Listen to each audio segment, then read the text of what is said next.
Stop scrolling. The biggest controversy surrounding the 2026 FIFA World Cup may not happen on the pitch. It could happen before fans even enter the stadium. Across the internet, supporters have shared stories of pricing confusion, resale problems, digital glitches, and premium seats that didn't match expectations. Consumer groups, regulators, and cybersecurity agencies have all raised concerns. Some fans waited months for a single email.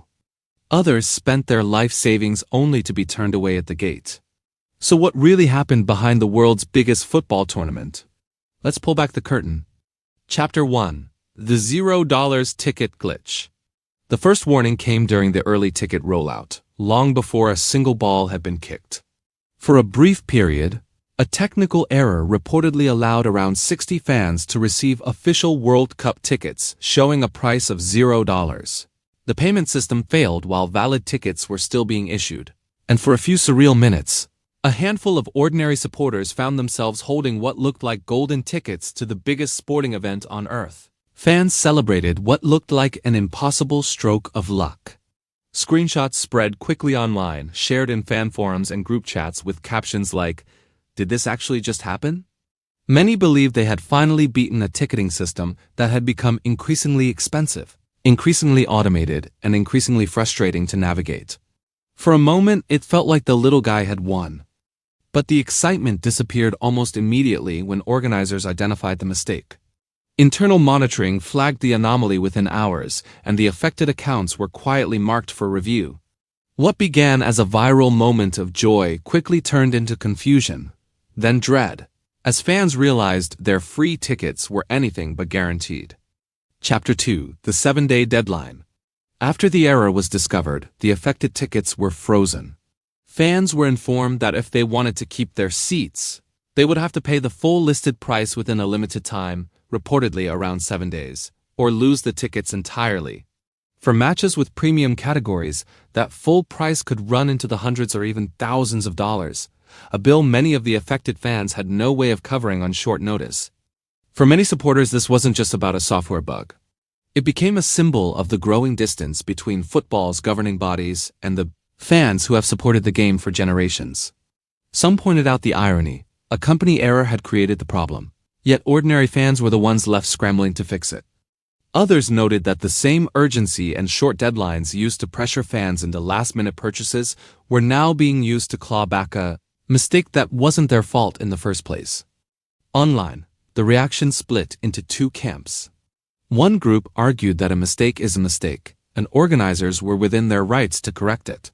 The other argued that the handling, freeze first, demand payment second, no real appeals process, revealed a system built to protect revenue first and fans a distant second.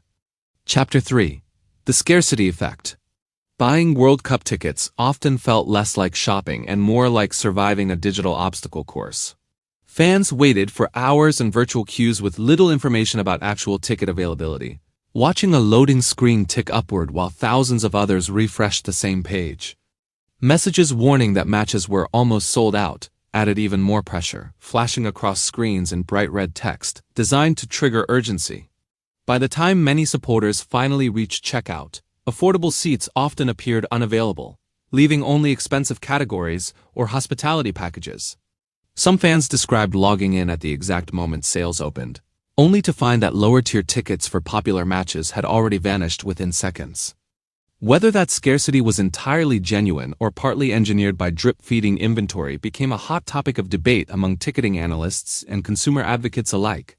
Critics argue that this kind of uncertainty encouraged panic buying, pushing fans to spend far more than they originally intended. A supporter who planned to spend $200 on a group stage match might end up paying $600 for a final release ticket simply because the countdown clock made waiting feel too risky. Behavioral economists have long noted that artificial scarcity, real or perceived, is one of the most effective tools for driving impulsive spending.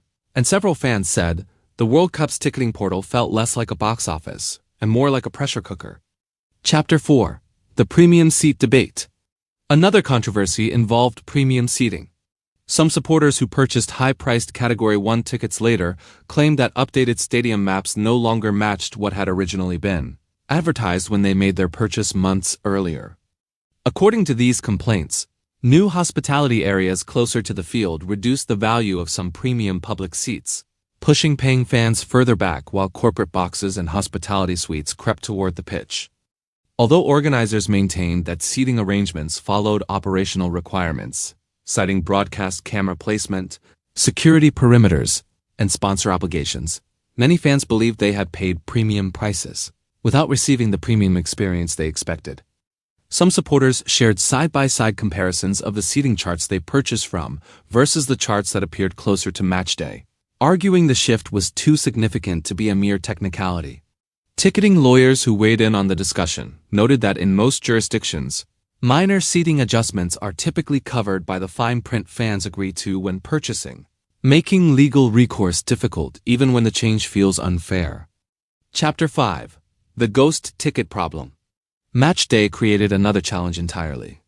Thousands of supporters turned to resale platforms after missing the official lottery, hoping to catch a match through legitimate secondary channels. But many digital tickets depended on transfers into the official tournament app, a process that required stable internet, a verified account, and crucially, no last-minute system failures. When transfer systems failed or internet connections became overloaded near packed stadiums, some fans arrived at stadium gates with proof of purchase but no working QR code. Security staff, following strict protocols, had little flexibility to let anyone through without a scannable ticket, regardless of how much documentation a fan could produce on their phone. Some supporters described standing outside the gates for over an hour, refreshing the app, watching the transfer status spin endlessly while kickoff came and went. They watched matches from outside while television cameras occasionally showed empty seats inside, creating what many called the ghost ticket nightmare, seats that were technically sold, technically occupied on paper, but empty in reality because the person who paid for them couldn't get in. The optics were brutal, broadcasters panning across rows of unused premium seats while fans outside held up their phones showing valid purchase confirmations. Chapter 6. Growing Legal Pressure. As complaints increased, consumer advocates and government officials began examining the ticketing system more closely. Questions were raised about pricing practices, resale policies, and whether consumers received clear information before making costly purchases. Several consumer protection offices reportedly opened inquiries into whether dynamic pricing structures, where ticket prices fluctuate based on demand, had been adequately disclosed to buyers before checkout. Although many investigations remain ongoing or limited in scope, the growing legal attention showed that ticketing had become more than a customer service issue. It had become a broader debate about fairness and consumer protection in an era where major events increasingly rely on algorithm-driven pricing and digital-only access. Some officials pointed to similar controversies in concert and festival ticketing as evidence of a pattern extending well beyond football, suggesting the World Cup was simply the latest and largest stage for a problem that had been building across the live events industry for years. Chapter 7. The Monopoly Question. Consumer organizations in Europe also challenged the tournament's resale system. They argued that limiting ticket transfers to official platforms reduced competition and left buyers with fewer choices, effectively forcing anyone who couldn't attend a match to either eat the cost or sell through a single, tightly controlled channel.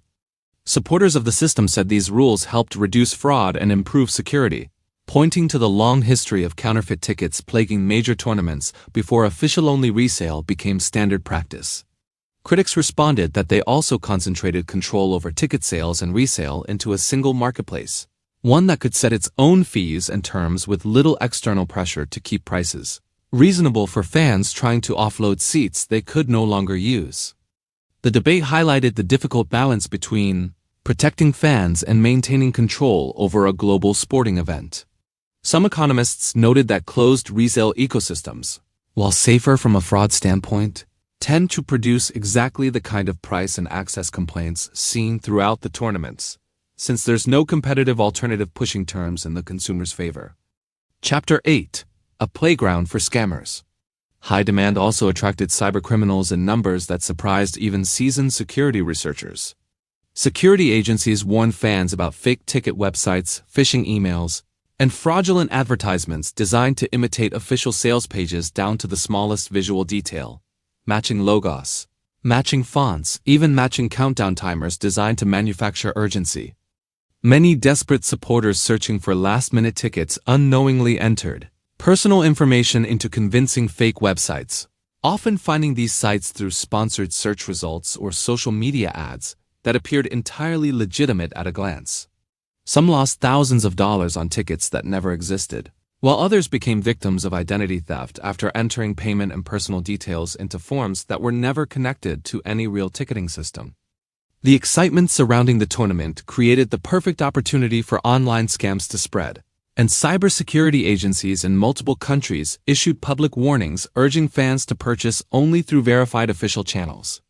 Still, the sheer volume of fake listings across social media and search engines made it difficult for the average fan to tell real opportunities from elaborate traps. Chapter 9. Corporate Access versus Public Fans. Many supporters also questioned how tickets were allocated in the first place. Large numbers of seats were reserved for sponsors, hospitality programs, broadcasters, and commercial partners before public sales even began, meaning a significant portion of stadium capacity was effectively spoken for long before ordinary fans ever saw a purchase page. These partnerships help finance tournaments, providing revenue that supports everything from stadium operations to grassroots football development programs. But critics argued they reduced the number of seats available to ordinary fans, sometimes dramatically, especially for marquee matches involving popular national teams.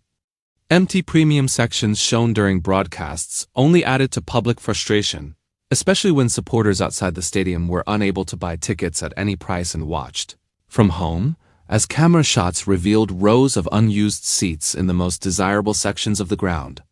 The contrast became a recurring talking point. Fans who queued for hours online, who entered lotteries and refreshed pages for weeks, watching broadcasts that showed empty corporate seating during some of the tournament's biggest moments. Chapter 10. The Bigger Picture. The 2026 World Cup delivered unforgettable football, but it also exposed growing concerns about how modern sporting events are managed. Rising prices, digital barriers, cybersecurity risks, resale restrictions, and corporate allocations all became part of the conversation surrounding the tournament, sometimes overshadowing the football itself in fan communities online. Whether these issues lead to major reforms remains uncertain. Some observers believe future tournaments will need clearer pricing disclosures, more resilient ticket transfer technology, and tighter restrictions on how many seats can be set aside for commercial partners before public sales begin. Others are less optimistic, arguing that as long as demand vastly outstrips supply for the world's biggest sporting event, some version of these problems will persist no matter how the system is redesigned. But one thing is clear: fans want a ticketing system that is transparent, fair, and accessible. The passion of football has always belonged to ordinary supporters, and many believe the future of the game depends on keeping them at its heart, not as an afterthought, squeezed in around sponsors and hospitality packages, but as the reason any of this exists in the first place. Ending. The crowd slowly falls silent. The stadium lights fade into darkness. The screen turns black. Because sometimes the biggest battle isn't played on the field. It's fought just to get through the gate.